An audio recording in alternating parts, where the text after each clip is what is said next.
Hello everyone, I'm Arimia, and I'll be going over the progress for my Victorian vampire Otome game, Crimson Waves on the Emerald Sea, Amaranthine Moon.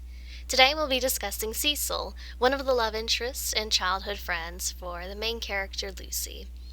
Crimson Waves on the Emerald Sea is an alternate Victorian era where vampires live alongside humans, including the main character, Lucie, if you want her to be a vampire. When they were children, Lucie would drag Cecil around town on adventure to adventure, and, in a way, she's still doing just that.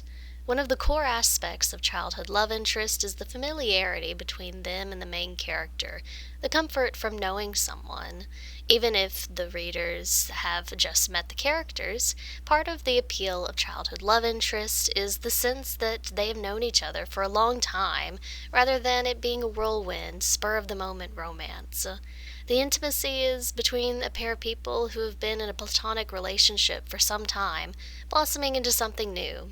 Have they always felt this way about each other? When did they become aware of these feelings? With Cecil, he's always been the one to follow Lucie around. Cecil is shy and not confident in himself, whereas Lucie is steadfast and stubborn. They're opposites, but opposites can attract. One of the key parts of his writing is showing how close they are despite their differences. In Day 3, which is playable in the demo on Steam, Lucie has the choice to follow Cecil or Elm as they part ways after class. If you follow Cecil, you end up down an unfamiliar path that Cecil frequents in town. Lucie isn't typically the one put in new situations. It's usually Cecil. One of these new acquaintances Cecil introduces her to is Silas, a man who has worked with Cecil's parents. Most of the character art sprites are done by the artist Dule, but Silas's sprite was drawn by me since he's a side character. Silas is an acquaintance of Cecil's parents, but he dresses rather casually and kind of cheaply. His sprite is simple, with only a handful of expressions and no pose changes. When drawing sprites, we keep the eyebrows and mouths on separate layers so it's easy to mix and match them in Engine. It gives us a wider variety of expressions for the characters while also making it easy to add more later if we need to. We can see this even more in Cecil's sprite. He has tons of possible combinations as he has 2 arm poses, 2 hand poses, different accessories, and lots of expressions. Since we'll be spending most of our time with the love interest, and Lucie of course, it's important for them to have that wide variety of expressions and looks to properly convey the mood as needed. For some of the other side characters, they will just be silhouettes or be off-screen, but including a handful of full sprites helps make the world feel even more lived in. As for the direction, much of Cecil's route is him trying to figure out his future and what that means for the two of you. Lucie and Cecil have been together as friends for years, so what does the future hold for them now that they're adults? Because there's familiarity between the two of them, a lot of Cecil's route focuses on the closeness between them and where that will lead.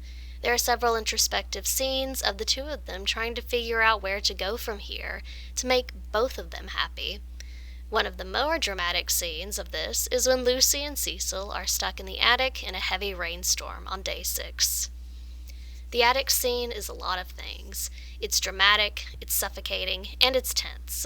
Visually, it's one of the darkest scenes in the game, with the characters not having much light outside of a candle and the window panes showing the rainstorm outside. Having it be darker lit helps set the mood for what's happening. For instance, this is what it'd look like without any color tints to the art. It looks a lot different now, doesn't it? The opening to the attic scene is also a favorite of mine. To show that they have left the rainstorm and are now taking shelter while still looking out at the storm, we have a slow pan between the two. First, we start off with the outside background and then add in the rain. They're overlooking part of the campus during the storm, but a lot of it is covered by the heavy downpour. Then we have the interior shot. I wanted to give the illusion of the camera going from outside to inside, which wasn't too hard to achieve in RenPy, with RenPy being the game engine that we're using to make this game. Here's a look at how it was made. The key part was the window pane itself. As we're starting off outside, the window pane needs to be hidden, but after a few seconds it needs to appear. To make it look like we're actually going inside the building through the window pane is blurred at first before coming into full view now that we're in the attic. It's a small thing, but it makes the transition feel more alive, as you can see here. These are just a few of the things we've been working on for Cecil's route in Crimson Waves on the Emerald Sea, Amaranthine Moon. You can meet Cecil for yourself in the playable demo, and if you want to support development of the game, wishlist it on Steam. Thank you for watching this new format. If you like this, let us know so we can make it a more common occurrence on our channel. Bye for now.